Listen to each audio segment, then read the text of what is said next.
History's got its fair share of powerful rulers, right? But when a woman grabbed the reins of power, well, sometimes history wasn't so kind. They weren't just called rulers. They were branded as tyrants, killers, even monsters. Their legends are just soaked in blood and cruelty. But here's the thing, were they really that evil? Or were their stories twisted by people, let's be real, mostly men, who were terrified of a woman in charge? That's what we're going to dig into. Let's pull back the curtain on some of history's most infamous leading ladies. So that's the big question, isn't it? What's real? And what's just really, really good propaganda? Were these women genuinely monsters? Or did their rivals just paint them that way because they couldn't stand seeing a woman with that much power? This is what we're going to try and figure out together. All right, first up, we're heading to 16th century England. We're talking about a queen whose nickname, well, it pretty much says it all, Mary the First. But you probably know her as Bloody Mary. So, Mary's early life, it was a total roller coaster, and not the fun kind. She starts out as the beloved princess, the daughter of the one and only King Henry VIII. But when her mom couldn't give Henry a son, he just blew everything up. He ditched the Catholic Church, divorced his wife, and bam, he declares his own daughter Mary illegitimate. Just like that. Can you even imagine? One day you're a princess, the next you're a total outcast. You bet she was resentful. So after her younger brother had a short run on the throne, Mary didn't just ask for the crown. She clawed her way back and took what she believed was hers. And if you want to get why Mary was so intense, you have to look at what drove her. Her entire world was turned upside down by her dad's decision to create the Church of England.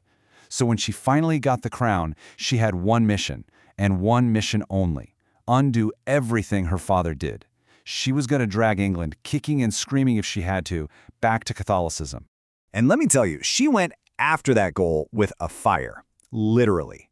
When Protestants refused to switch back, Mary brought back these old, brutal laws against heresy. And this number right here? Almost 300. That's how many people, Protestants who wouldn't give up their faith, were burned at the stake in just 5 years. For her, it was God's work. For everyone else, it was a nightmare. And that right there is how she got the name Bloody Mary.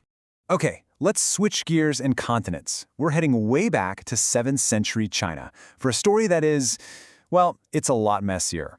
Meet Wu Zetian. She's the only woman to ever officially rule China as emperor. Her rise to the top is like a masterclass in political chess, but her story is stained by one of the most horrifying accusations you can imagine. So here's the story that made her infamous. The legend goes that Wu, who was a concubine at the time, actually smothered her own baby daughter. And then she framed the emperor's main wife, Empress Wang, for the murder. The emperor bought it, got rid of Empress Wang, and put Wu in her place. It's a shocking story. But what if it's just that, a story?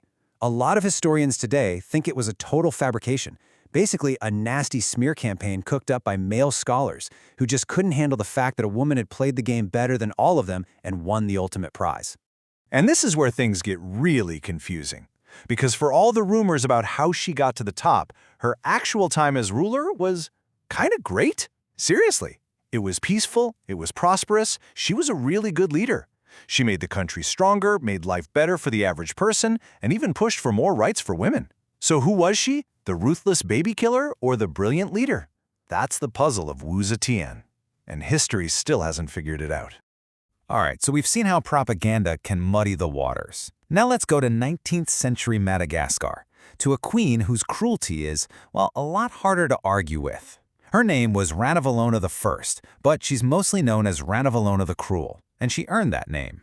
Ranavalona had a very clear vision for her country. She wanted to purge Madagascar of every last bit of foreign influence. She kicked out the Europeans, tore up their treaties, and she especially went after Christianity, which she saw as this poison from the outside.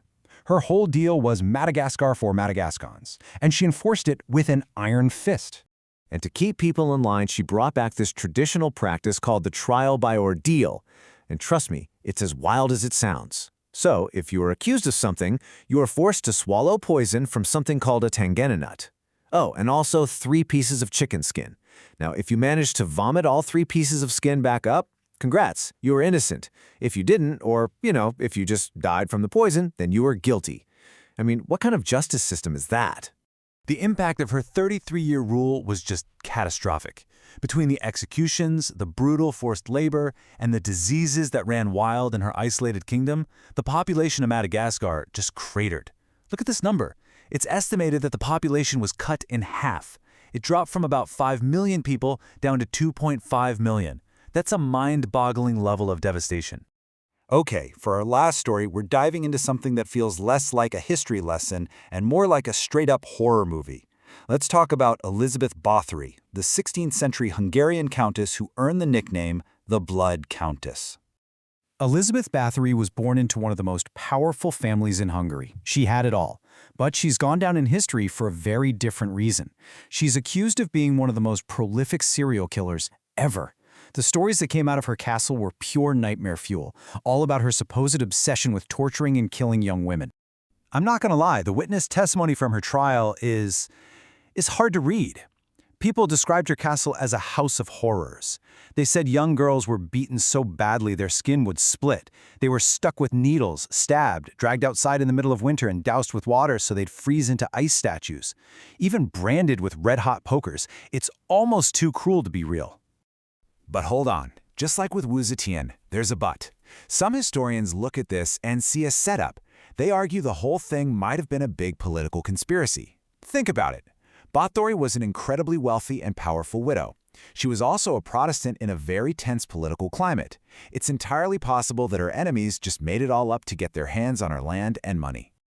And this is where the legend really takes over. You've probably heard the most famous part of her story, right? That she bathed in the blood of virgins to stay young forever? Well, that part of the story didn't even show up until more than 100 years after she died. And the body count? The legend says over 600 victims. The historical evidence points to a number probably closer to 300. Now, don't get me wrong, that's still an insane number of victims, but it shows you how these stories can spiral out of control. So, where does that leave us?